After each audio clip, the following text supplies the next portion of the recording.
While it seemed like a great idea in the 1970s, no American city would decide today to devote rare urban waterfront to a 4-lane expressway and ship storage.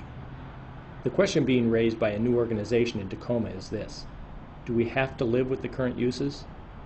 Lara Herrmann, president of Walk the Waterfront, talks about the issue. Walk the Waterfront basically had its roots last fall when we learned that the city was going to potentially allow additional ships to come in. We realized quickly that there was nobody listening. There was no entity that was protecting our waterfront, that was looking out for our waterfront.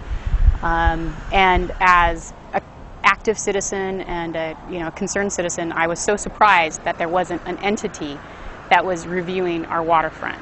So I started Googling Protect Our Waterfront, and I came across a lot of really great websites that talked about how to protect your waterfront. And one of the first things that it said is you need to have some sort of community-led citizen group that protects the waterfront.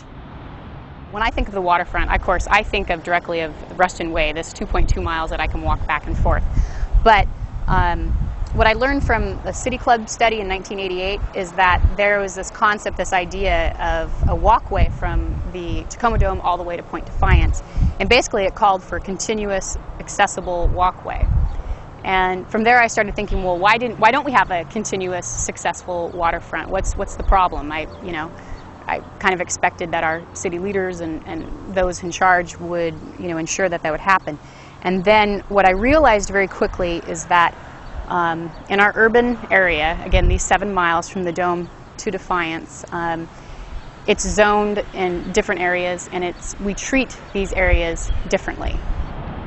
What Walk the Waterfront is trying to do is, first and foremost, is to get the community talking about how we treat our waterfront, and more importantly, to get all those people who know how to answer those questions together in a room and figure out how we can connect the dots. With that being said, though, I'm also a person that doesn't like to reinvent the wheel. And you go online and you Google this subject and there's all the answers, because virtually in any major, urban city that's located on the waterfront has had to contend with roadway issues, railway issues, shipping issues. And so there are many solutions out there, there are many opportunities, and there's no reason that Tacoma can't seize this opportunity.